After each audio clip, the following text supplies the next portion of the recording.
Students, अगर आपका M class 12th के बाद नीट का एग्ज़ाम्स क्रैक करना है तो आपको शुरुआत क्लास 11 से ही करनी पड़ेगी।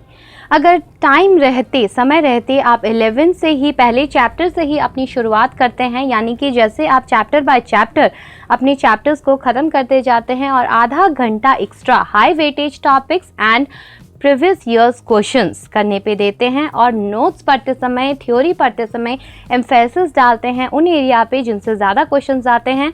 तो जैसे आप क्लास 12th के बोर्ड एग्ज़ाम्स क्रैक करेंगे, साथ ही आप नीट के एग्ज़ाम्स को भी एक शॉट में क्लियर करेंगे, जिसमें हम आपकी मदद करेंगे in our channel science is solution. Hello everyone, I am Manju Sharma and I guide NEET students how to crack it in the first attempt only। और आज का हमारा जो वीडियो है इसका टॉपिक है बायोलॉजिकल क्लासिफिकेशन। इस चैप्टर के 3 वीडियोस हैं सीरीज़ में, एक्सप्लेनेटरी 3 वीडियोस हैं सीरीज़ में, 1 बाय 1 आते जाएंगे। बायोलॉजिकल क्लासिफिकेशन का ये पहला वीडियो है। इसमें हम आपको about the introduction, 5 kingdom classification plus आपको अबाउट किंगडम मोनेरा बताएंगे। इनके सारे नोट्स जो हैं डिस्क्रिप्शन बॉक्स में नीचे दिए गए हैं, तो ये आपके लिए बोनस पॉइंट हो जाएगा। You can take out the notes और screenshot the notes from our description box below. So definitely subscribe on to our channel because आपके लिए बहुत ही हेल्पफुल होगा हमारा चैनल नीट एग्ज़ाम्स को क्रैक करवाने में। तो चलिए शुरू करते हैं हमारे आज के वीडियो के लास्ट तक ज़रूर देखिएगा और अगर आपको सारा कॉन्सेप्ट समझ आए तो हमें एक लाइक भी ज़रूर दीजिएगा। So biological classification. First point, what is the need for classification? Why should we classify the organisms? Millions of organisms are known. कई ऐसे हैं जो हमें खुली आंखों से दिखाई देते हैं, कई माइक्रोस्कोपिक हैं, हमें दिखाई नहीं देते हैं और सबके बारे में 1 बाय 1 डिटेल्स में पढ़ना हमारे लिए इम्पॉसिबल है। तो इसीलिए प्रीवियसली साइंटिस्ट ने क्या किया, they try to classify the organisms into particular groups, ताकि जैसे ही आप उस ग्रुप के बारे में पढ़ें वैसे ही आपको उनके सारे ऑर्गेनिजम्स के थोड़े बहुत कैरेक्टर्स, जो जनरल कैरेक्टर्स हैं, उनके आपको मालूम हो सके। That is why previously scientist they have classified organisms. अब 2 किंगडम क्लासिफिकेशन प्रपोज किया गया, 3 किंगडम क्लासिफिकेशन प्रपोज किया गया, but the most popular form of classification is the 5 kingdom classification which was propose by R.H. Whittaker in 1969। 1969 में R.H. Whittaker ने 5 kingdom classification propose किया, very very important for NEET as well as class 11th exams. Okay, 5 kingdom classification by R.H. Whittaker in 1969। तो उन्होंने 5 kingdom, सारे organisms को 5 kingdoms के अंदर रखा by seeing some particular characters। तो what were the 5 kingdoms? The Monera, Kingdom Monera, first kingdom, Protista, Kingdom Fungi, third kingdom, Kingdom Plantae जिसमें सारे plants आ जाएंगे, and Kingdom Animalia जिसमें सारे animals आ जाएंगे। अब इन्होंने सारे ऑर्गेनिजम्स को इन 5 किंगडम्स में रखा। किस आधार पे रखा, किन कैरेक्टर्स को देख के रखा, वो आपको बहुत सुंदर से दिया गया है in your NCERT book, page number 17। Brown colour का एक बॉक्स है, आप ध्यान से उस पूरे बॉक्स को बिल्कुल ध्यान से पढ़िएगा माइन्यूटली, बहुत इंपॉर्टेंट बॉक्स है।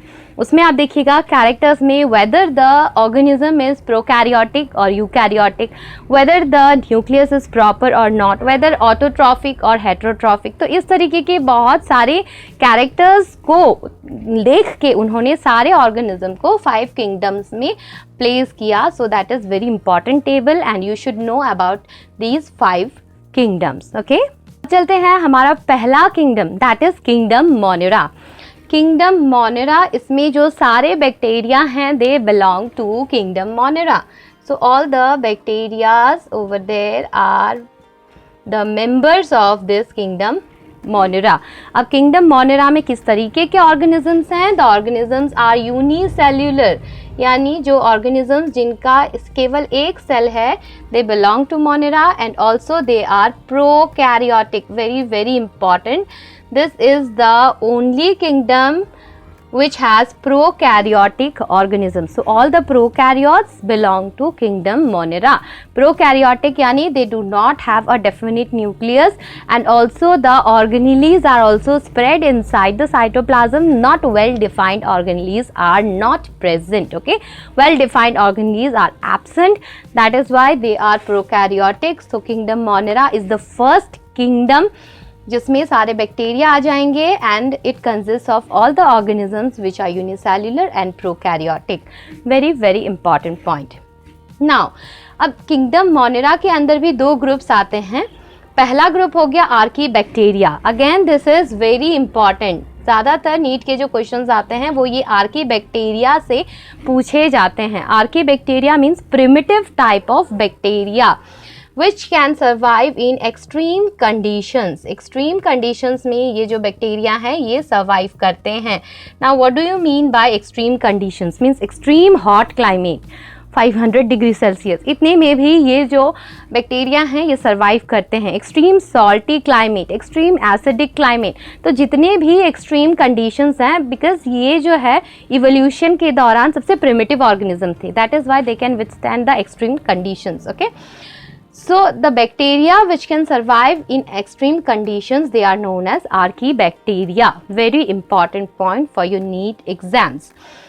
Now इसमें जो कुछ examples हैं, that is halophiles, that means archaebacteria which can live in extreme salty environments. Then thermoacidophils, that means extreme hot plus acidic environment, hot springs, and also methanogens, it can live in marshy areas as well as the gut of ruminant animals. जहाँ methane produce होता है वहाँ पे methanogens they can survive. Okay. Then the second group of bacteria, that is eubacteria. U यानी true. In true sense these are bacteria, तो हम इसको बोलेंगे eubacteria second group. First archaebacteria, primitive bacteria, then comes eubacteria. अब eubacteria में भी तीन definite parts हैं, इसके तीन definite types of eubacteria are there. The first type is cyanobacteria, which is popularly called as blue green algae. Okay, cyanobacteria का popular नाम blue green algae है. काफ़ी बार नीट के एग्जाम्स में आ चुका है. हम आपको बीच बीच में सारे पॉइंट्स नोट कराते जा रहे हैं. आप ध्यान से सुनिएगा, इन सारे पॉइंट्स को नोट करिएगा. इंपॉर्टेंट पॉइंट्स हैं, हाई वेटेज टॉपिक्स हैं, जिनसे बार बार सालों बहुत सारे साल ये एग्जाम्स में क्वेश्चंस आ चुके हैं इन पॉइंट्स से. So blue green algae is the another name for cyanobacteria. This cyanobacteria can be photosynthetic as well as chemosynthetic. Chemosynthetic भी हो सकते हैं, photosynthetic भी हो सकते हैं, right? The second group is heterotrophic bacteria. Heterotrophic bacteria, mostly they are decomposers. Okay, the bacteria which are mostly decomposers, they are heterotrophic bacteria. Then the third group, and again this is important, high weightage topic, that is mycoplasma. Mycoplasma, these are the third group of this eubacteria. very very important. mycoplasma, they lack cell wall. cell wall इनमें present नहीं रहता है, जो कि बाकी bacteria में present रहता है. they are smallest living cells. जितने भी living cells known हैं उनमें से सबसे जो smallest living cells in this world, that is mycoplasma. Okay, very very important point, smallest living cells, and they can survive without oxygen. So these are the different groups of kingdom Monera, that is archaebacteria, eubacteria. eubacteria के type हो गए cyanobacteria, heterotrophic bacteria and mycoplasma. अब इसमें हम आपको, ये तो सारी बातें हो गई जो NCERT के बुक में प्रेजेंट हैं. एक्स्ट्रा बातें जिनमें से क्वेश्चंस आ चुके हैं आपको नीट के एग्जाम्स में, थोड़े से आपको फैक्ट्स एक दो और लर्न करने पड़ेंगे, बहुत ज़्यादा हार्ड नहीं है. सबसे फर्स्ट पॉइंट हो गया cell wall of bacteria. I am writing CW, this is cell wall.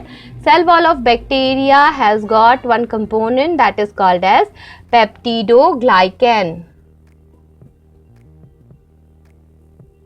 Peptidoglycan, very very important. Peptidoglycan is the component of the cell wall of bacteria. इस पॉइंट से बहुत सारे क्वेश्चंस आते हैं.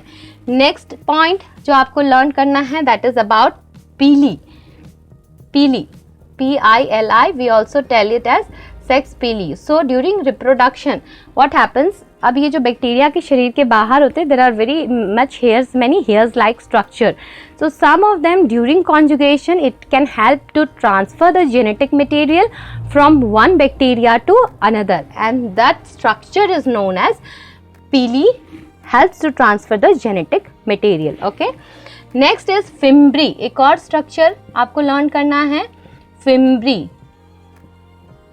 फिम्ब्री. अब fimbriae से क्या होता है, it helps to attach to the host और सबस्ट्रेटम.